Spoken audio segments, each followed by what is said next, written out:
তো বন্ধুরা কেমন আছো? দেখো আমি কি করি। এগুলো হচ্ছে গতবারে শুকনো বড়ই। এগুলো দেখো আমি কিভাবে আটিগুলো ছাড়িয়ে নিচ্ছি। এই যে দেখো সবগুলো একে একে আটিগুলো ছাড়িয়ে আমি বড়ইগুলো আলাদা করেছি।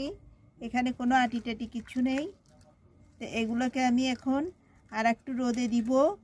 রোদে দিয়ে শুকিয়ে এগুলো দিয়ে আমি ট্যাঙের গুঁড়ো করব, যাতে আমাদের রমজানের সময় আমাদের ট্যাং কিনে খেতে না হয়। তা বন্ধুরা আমি আমের গুঁড়ো করেছি, তাও আপনাদেরকে দেখিয়েছি। শুকিয়ে গেছে, অনেকটা মচমচ হয়ে গেছে, দেখুন ভেঙে যাচ্ছে। এবারে আমি মিক্সিং জারে নিয়ে দিচ্ছি।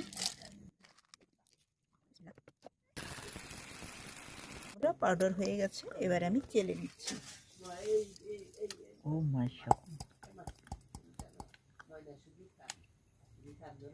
আমার পাউডার করা হয়ে গেছে, এবার আমি চেলে নিচ্ছি। না চাললেও সমস্যা নেই। এগুলা ভেঙে গুঁড়ো গুঁড়ো হয়ে গেছে, সাদা সাদা।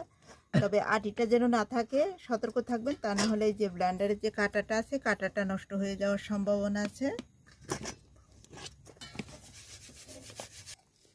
দেখুন এগুলো কিন্তু অরিজিনাল পাকা বড়ইর গুঁড়ি।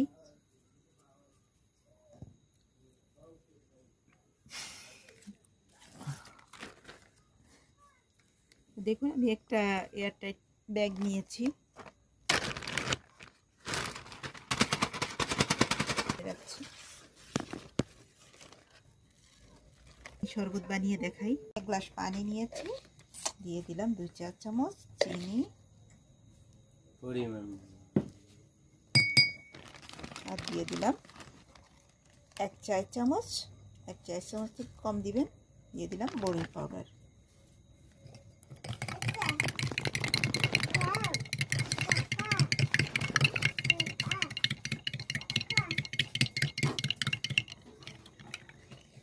চাইলে একটু বিট লবণও দিতে পারেন,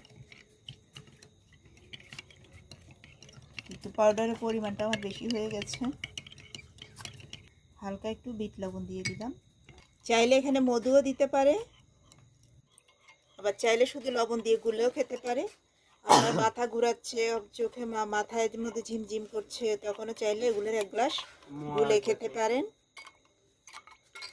যখন মাথায় খুব দুর্বল লাগবে, শরীরে খুব দুর্বল লাগবে। বন্ধুরা আপনাদের যদি ভালো লাগে আমাকে কমেন্ট করবেন, শেয়ার করবেন, আর ভালো লাগলে অবশ্যই ভিডিওতে একটা লাইক দিয়ে দিবেন।